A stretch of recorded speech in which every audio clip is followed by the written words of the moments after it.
पर दिक्कत ये है ना कि उनकी अपनी एक मानसिकता है मुख्यमंत्री जी की, दलित विरोधी उनकी एक अपनी सोच है। उनको लगता है कि भैया दलित बने ही प्रताड़ना की। इस सरकार में क्या दलित मंत्री नहीं है?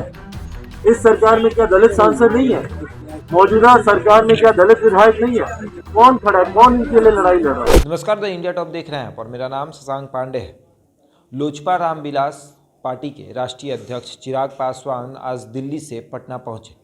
उसके बाद वो वैशाली गए, वहां पर रेप पीड़िता के परिवार से मिले।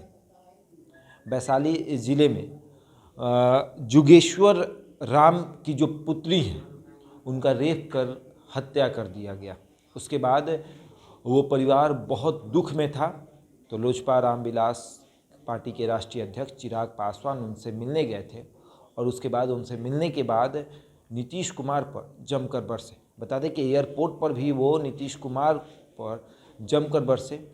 यहाँ पर वो जातिगत जनगणना को लेकर उन्हें घेरते हुए दिखे, तो वहीं वैशाली में अपराध को लेकर बिहार के मुख्यमंत्री नीतीश कुमार को घेरते हुए दिखे। क्या कुछ कह रहे हैं बिहार के मुख्यमंत्री नीतीश कुमार के बारे में, सुनिए। हिसाब से रिपोर्ट बन जाती है। किसी और ने घूस दे दी होगी तो उसके हिसाब से रिपोर्ट बना दी गई। तो कहाँ गया भैया समाज का? किससे आप अपेक्षा रखेंगे न्याय की?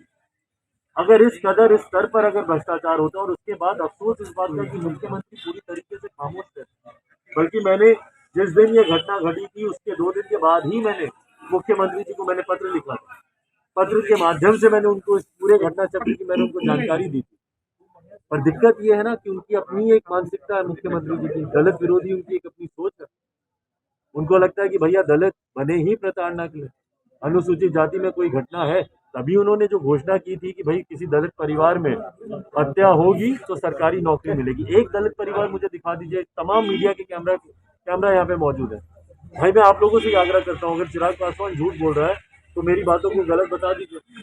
कोई एक ऐसा दलित परिवार दिखा दीजिए जो मुख्यमंत्री की घोषणा के अनुसार उस परिवार में किसी को रोजगार मिला। हम लोग भी जाके जब बात करते हैं कहीं पर घटना घटती है, अभी कुछ दिन पहले मुख्यमंत्री जी के गृह जिले में ही 2 दलित युवकों की गला रेत कर हत्या कर दी गई थी। उसके बाद जब हम लोग जाके डीएम साहब से या प्रशासन से हम लोग मांग करते हैं तो बोलते हैं कि इस पर कोई नोटिफिकेशन अभी तक नहीं है। तो सिर्फ ये चुनावी लॉलीपॉप मुख्यमंत्री नीतीश कुमार जी देते हैं। क्यों? क्योंकि उनको दलितों का, अनुसूचित जाति का, जनजाति का, इनको वोट चाहिए होता है, पिछड़ा का वोट चाहिए होता है। वोट के लिए तमाम घोषणाएं होती है, पर उसके बाद जब सही में उस परिवार की मदद करने की बात आती है तो शासन प्रशासन मुख्यमंत्री के मुंह में खामोशी छा जाती है। एक शब्द ये लोग बोलने के लिए तैयार नहीं। सर क्या ये दलित विरोधी सरकार है? सर क्या यह दलित विरोधी सरकार है? भाई पूरी तरीके अगर दलित विरोधी नहीं है तो और क्या है भाई? पता है ना क्यों नहीं आज इनके साथ कोई खड़ा है? इस सरकार में क्या दलित मंत्री नहीं है? इस सरकार में क्या दलित सांसद नहीं है? मौजूदा सरकार में क्या दलित विधायक नहीं है? कौन खड़ा है? कौन इनके लिए लड़ाई लड़ रहा है? कौन इनकी बात कर रहा है? कौन मुख्यमंत्री से, शासन प्रशासन से कौन बात कर रहा है? बताइए ना मुझे। शर्म आनी चाहिए ऐसे दलित सांसद नेताओं को जो कि रिजर्व कॉन्स्टिट्यूएंसी में जाते हैं दलितों का वोट मांगने और उसके बाद जीत के आने के बाद उनको 5 साल तक इनकी सुध लेने की जरूरत महसूस नहीं होती है। शर्म आनी चाहिए इन तमाम सांसद, विधायक, मंत्रियों को और ऐसी सरकार को जो कि वोट बैंक तो जरूर समझती है अनुसूचित जाति जनजाति के लोगों को, पर समय आने पर जब हम लोग को उनकी जरूरत पड़ती है तो ये सब खामोश रहते हैं। नहीं है और तो और हद तो तब होती है जब पोस्टमार्टम तक की रिपोर्ट में फर्जीवाड़ा किया जाता है। भाई अगर एक लड़की को, छोटी सी बच्ची को किडनैप करके अगर आपने रखा है, उसको अगवा करके अगर 4 दिन 5 दिन तक रखा है, क्यों रखा है? किसी गलत नियत से ही ना रखा होगा। और उसके बाद 6 दिन के बाद जब उसका शव मिलता है, पोस्टमार्टम होता है, तो पोस्टमार्टम में कहीं पे किसी तरीके के दुष्कर्म का वहां पे जिक्र नहीं होता। जब गांव वाले, परिवार वाले, सारे ग्रामीण बोल रहे हैं कि भैया सबको देखकर समझ में आता है कि इसके साथ दुष्कर्म किया जाए, और उसके बाद पोस्टमार्टम की रिपोर्ट में इस बात का जिक्र भी नहीं होता।